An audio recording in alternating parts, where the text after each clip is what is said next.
Hello, hello, hello, my darlings. Thank you for joining me on A Slice of Life, A Slice of Life.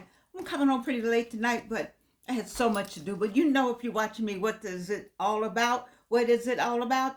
It's about super aging, getting older without getting old. And how many of you have read Charles Blow's book, The Devil I Know?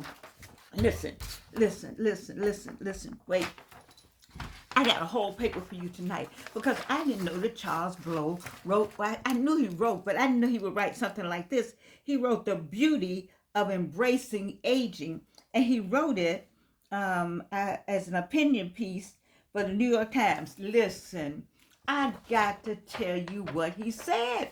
This is just, it's delicious. It's delicious. Anyway, I'm gonna type some of this in my description, I think, tonight. So he's talking from a book called Fried Green Tomatoes. And this was the line he liked. Um, he says, I'm too young to be old and too old to be young. I just don't fit anywhere. Oh my God. I didn't remember that. Oh, my nose starts itching when I get excited. Listen to me. How many of you have said this? I am too young to be old. Yeah, because you know you are, baby. And then it says, I am too old to be young. We got that part. And then it says, I just don't fit anywhere. Well, see, I have made my fit. I moved over, but I understand when you're 45, 55, and 65, you just about fit this right here. I know you're saying, I'm too young to be old, and I'm too old to be young. I just don't fit anywhere. And that's what he wrote. He says, I think about this line often, this feeling of being out of place, particularly in a culture that obsessively glorifies youth and teaches us to view aging as an enemy. They have made aging an enemy, and that is why these people that I don't know, I tell y'all all the time, I was watching Good Morning America 3, GMA 3, they were guests. I ordered the book a year ago, and I've been with them ever since. I don't know them; they don't know me. But I like what they had to say. I'm with him on this. I got to read this to you again. I don't normally read. I get my lessons. My lessons come down this way. But my daughter saw this. I got excited, and I got to share this with you because I think about this line often. This feeling of being out of place. You got some energy. You're looking good. Everything is working. God, I hate when my nose does that. Everything is working. Everything is working. and and you try to figure out, well, where do I fit? Where do I fit? So it says I just don't fit anywhere. I think about this line often, this feeling of being out of place, particularly in a culture that obsesses with youth. When you get 13, person gets 13 and 17 is prime in America. 13 and 18 is prime. That's when they choose you to be a model, etc., etc. You're beautiful, da da da da da. We got these people who only want to deal with 13 to 17, which is sad. But I'm saying all that to say that we are obsessed with youth. And they said that the aging is an enemy. They're constantly showing us what we got to do. I mean, I have not seen anybody say, you look beautiful just the way you are. There's a song, Just the Way You Are. But we don't have any ads like that. Every ad is pushing up. Every ad is rejuvenation. Every ad is about looking younger. Every ad is about getting rid of lines and wrinkles. Every ad is about getting the bust. But when your bust been up like that? They ain't been up like that since they grew, since they first started growing. But you don't have them up like that, ain't nobody looking. So you go buy you some and put them up in there so they stay up. Everybody know it ain't stand up, but some men, that's how they want. That's how some people, whatever it is, partners. I gotta get all that together. Whatever it is, people are like that. You like it yourself because you put yourself through that to get that look. Oh, let me just go on. Let me go on. What else he said? I just want us to see. I need you to love yourself. See, it's a lady. I talk about that lady. She fixes her hair. It's a short. She and her husband wear those clothes. I mean, she looks good in those clothes. I don't know anything that I would buy, but she looks good in her clothes. She's big here and small here. She can still wear high heels, so she got some youth on there. He wears a hat all the time, and and some kind of feather in his hat, and they match up, and they look good. When she finishes, she holds. I love these earrings. Thank you, Karen wrote for these earrings. But if she holds her cologne and said, "This is my," she got a different cologne, a different watch, a different something. I mean, look at the hat. Look at the gray under there. I got a little bit coming there. Got a little bit of hair right there. Anyway, here's my point. Here's my point. Oh my God. I like the way that she is herself. I want us to be whatever that self is. See, this is myself. And you heard me say, I wish I had some teeth right here. You heard me talk about that. We're going to get these teeth. And I said at one point, I was really seriously thinking. Matter of fact, I talked to the lady and they looked at my face and figured out they could put some Botox right here and the two little things right here, all for a certain amount of money, and I could be on the payment plan. And I was like, wow, that would really do it. I was thinking like, girl, stop it. Stop it, all of you. All them shenanigans going on up there in Washington. We need to be thinking more about self-care, family care, paying attention to what's going on around us, in front of us, behind us, saving our money, making sure we have a lot. Start paying attention to the shelves. Somebody told me to go into the grocery store. I don't go anymore. My son-in-law, my daughter goes. Go into the grocery store. I call up, have it brought to the door. Anyway, they said go into the store, start paying attention to the stores. So that's what we need to be paying more attention to, is the store. Because all this and all this and all this, and even all of this, it's not going to make any difference if you don't have anything to eat, you don't have any water. There's oppression and depression that they're trying to lock you up, take you somewhere. Your rights are being removed from you. What is all that going to mean? Well, if you're white, it might be all right. But okay, let me go on. Don't get me started. No one really tells you how we're supposed to age, how much fighting against it, and how much acceptance of it is the right balance. And that's absolutely true. Do you remember mamas or daddies? When you got that baby, you brought that baby home, that first baby, and there was nobody there but you and that baby. What was the book on how to parent? You just had to say, wait a minute, they need some food. And I mean, you loved it, but you were just there. I mean, I was just there. My husband came home one day and me and the baby were crying because I didn't know anything about postpartum. But I'm just telling you, nobody talks to us about aging. Everything is about this and that and looking good and working and career and getting the house, make sure you got the right car and the right wheels and the right this and that. Look, they fooled us with all them pocketbooks. How much other stuff have we been fooled with?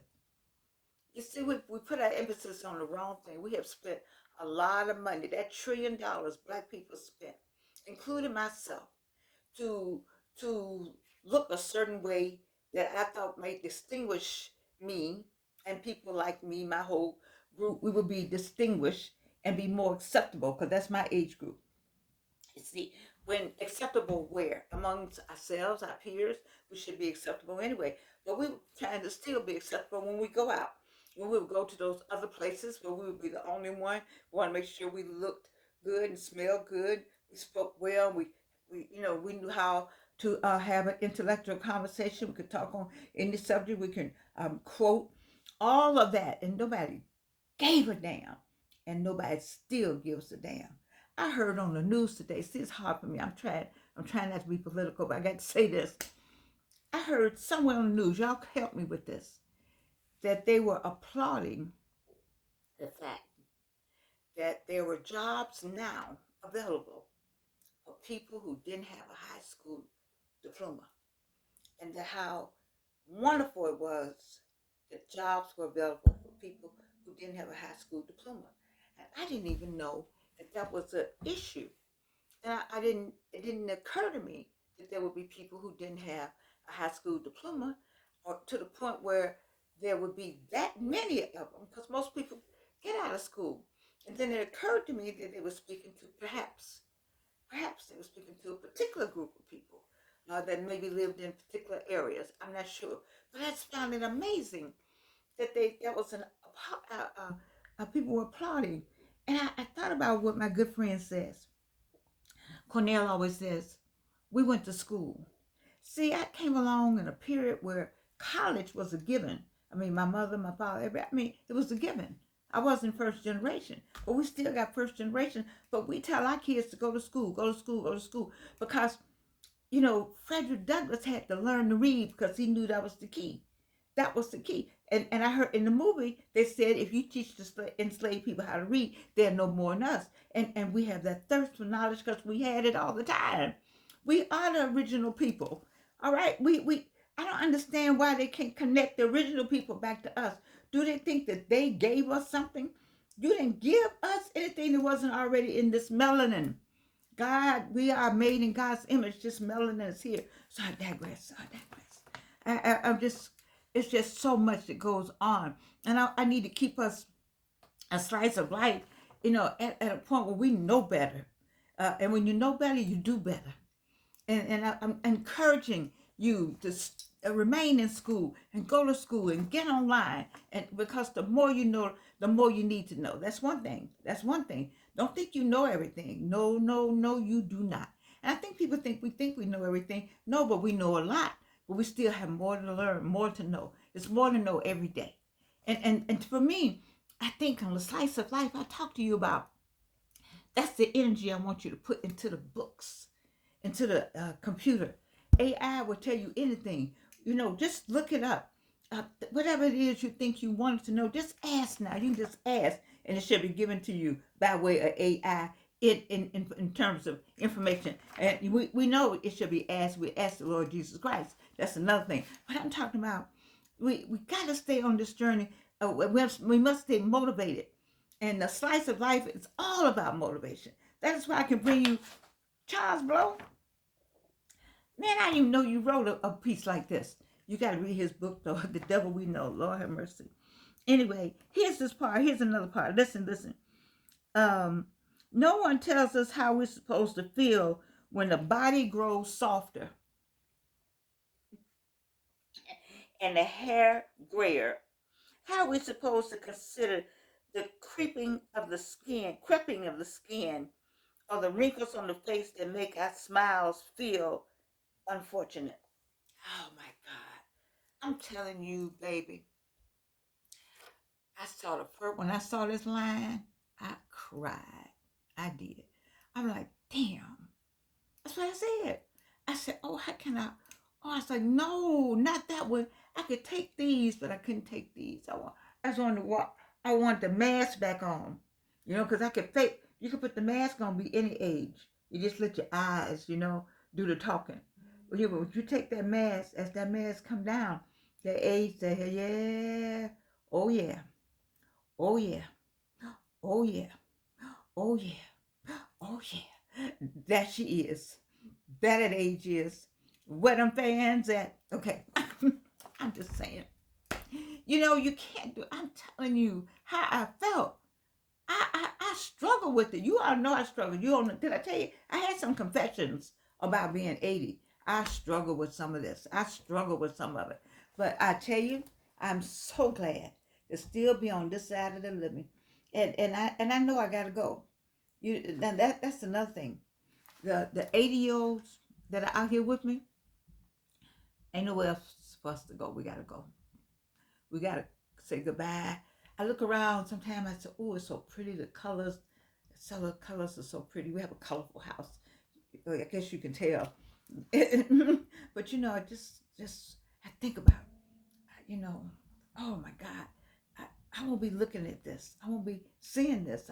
It just won't be here for me anymore to see that. But I'll be seeing something better. Hopefully. But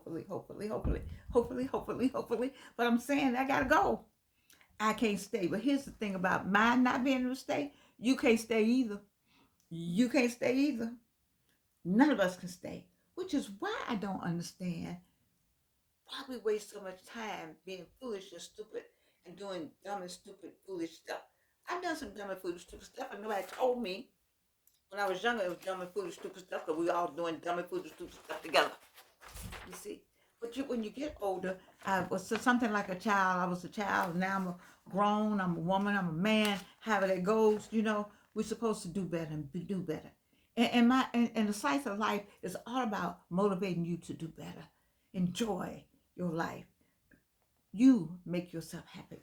And this Charles Blow right here, I'm sending you a kiss, boy, because you wrote this thing right here. Of course, because you write well anyway. Who am I? Anyway, he says, for those of us well past that mark, rage feels futile, like a misallocation of energy. I mean, what the hell? What you gonna get mad about?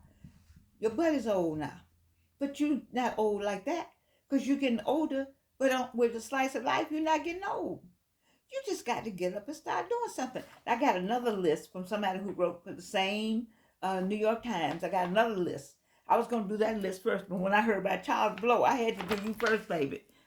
Other list is from another person. I had to do Charles Blow first. I mean, you can't get mad about it. You have to embrace all this. You have to embrace it. And baby, when I tell you it's hard to embrace, but let me tell you, no cane today. Because I have learned I need to buy all they have on Amazon of this cream that I found. Now, you know, I told you about this brother. I don't know what happened to the brother, so I stopped using his stuff. I don't know where he went. He went poof. I tried to call. He went poof. I've never seen anybody just come out the blue, poof, show up and say, look, I got a gift. He was like an angel. And it worked. And it worked, but I need to do something else or something else. I missed a step somewhere. And so I just called. Poof. So I said, God, did it really happen? My daughter had been with me. I mean, did he drop down? Did he drop down from heaven? He must have, because he poof. I don't know where he is. So in the meantime, I found this other thing on Amazon. And it's a creamy.